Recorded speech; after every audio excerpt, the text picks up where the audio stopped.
Welcome back to the show. Whenever I talk to my next guest, I'm always reminded of my childhood, just great memories. My brother and I, doing models up and playing Dungeons and Dragons and, painting those little figures and so forth. And it continues to have so many benefits. I know that, we're trying to get our kids all into different types of things, and I cannot recommend enough getting your children into different hobbies. I will even say adults as well, right? Because we're so distracted with so many things. I am joined by Bill Chappell. He is the owner of the Ottawa Hobby Center. Welcome back, Bill. Thanks Great to have you here. And I really mean that sincerely. Every time you come on, I think, wow, back at the models my brother and I used to make, we used to do all these little scenes as well. My dad used to give us these pieces of plywood that we could, build all these scenes on.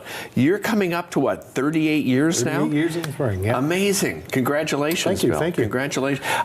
For people that aren't familiar with the Ottawa Hobby Center, tell me about your beginnings and, what was your inspiration getting into the business? Well, we started back in 1986. I was a big hobbyist myself, and if you're going to get in business for yourself, why not get into something you're passionate about? You need to have passion to be in business, right? So.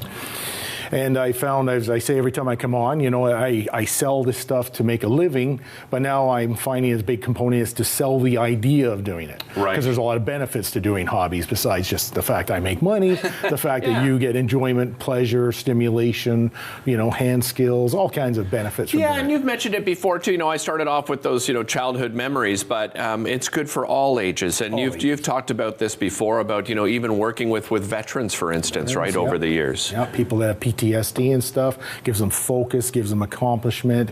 There's a lot of benefits to creating things and that enjoyment and sharing them with other people, getting together in groups to practice them. There's so many spin-offs. Agreed. I saw you brought the moving van here, and that's probably a great segue in the fact that you did a move yourself, right? I did. We just moved the end of September. We are now on 1916 Maryville Road. That's just south of Hunt Club, right in front of the Maryville Bowling Center. Now, how cool is that?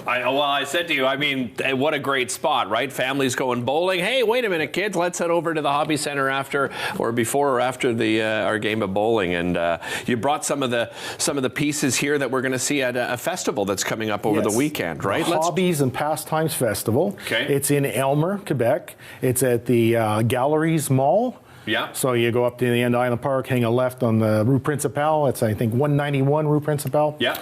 It's on Saturday and Sunday from 10 till 4. So because this is in a shopping mall, admission is free.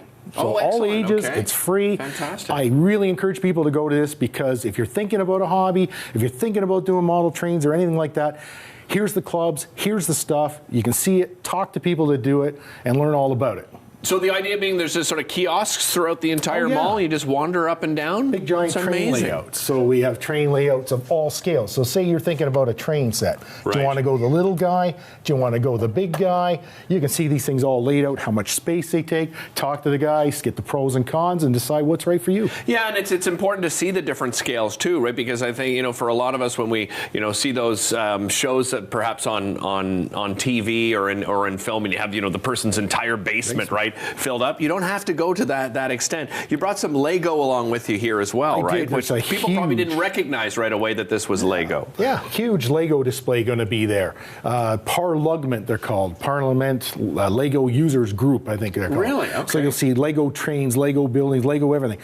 And Lego, when I was a kid, was a toy. Yeah. Now they make really good looking models. Like you say, these are Lego pieces.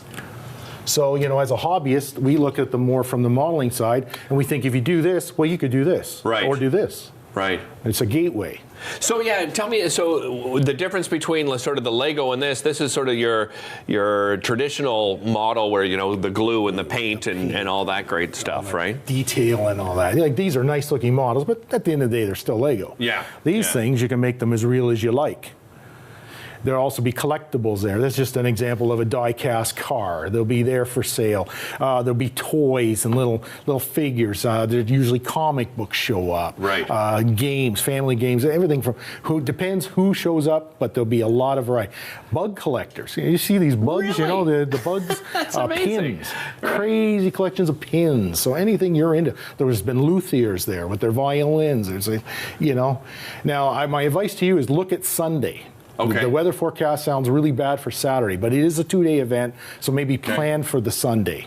Well, yeah, and I mean, if it is bad weather, going on the Saturday, like I've always said, my philosophy in grocery shopping, if it is storming outside, I go and do my groceries, you know. They have the place to yourself. So on Saturday, you may have the place to yourself. What's been the response to the new location so far? Very good, very good. It's a brighter, more modern looking store. It's right on Maryville Road. We were kind of tucked in the back when we were in front of Costco. Now we're right on the road, and you have to go by us to go to the bowling alley. So right. Growth. I mean, what changes have you seen in the industry over these almost 38 years now, Bill? A lot of people retiring, really, and they're getting back into the hobbies. They remember, like you, doing them when they were a kid, the enjoyment they had. Now they have the time, they have the money, they're able to do it.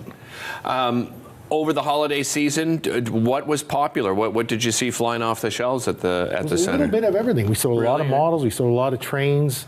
We do a lot of ladies. I'm pigeonholing, but like dollhouse miniature rooms and stuff. Those were really popular They've been incredibly. So if somebody is watching right now and they want to get into a particular hobby, what are some of the recommendations you would make as sort of a starter hobby for people at home? A starter hobby.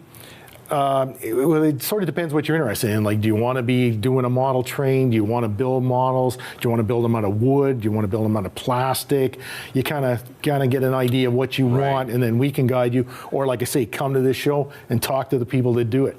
Yeah, and if you go around and have a look at everything, something could jump out at you. Sometimes you don't even know what you like, right? Until you begin trying it. Wow. How many vendors are you expecting at the festival? There's usually about 20 to 30 of them. Okay. Like, I go there as a store and I get to promote my shop. I don't sell a lot of things there, but I'm there to promote. And I try to get as many clubs and groups to participate, because I really believe in this thing as a way to showcase our hobbies. Yeah, not just as selling, as the idea of just enjoying it and doing it. Bill, always a pleasure having you on the show. Thanks so much for joining us. Really appreciate it. Again, the Hobby and Miniatures Festival, Gallery Elmer, 191 Rue Principale out there in Elmer, January 13th, this Saturday and Sunday. And you can find the Ottawa Hobby Centre on Maryville Road there, 1916 Maryville Road, and you can visit them online. We'll be back right after this. Don't go anywhere. Okay, don't forget, please subscribe, slap that bell, hit that like button, and join Team Hobby Center.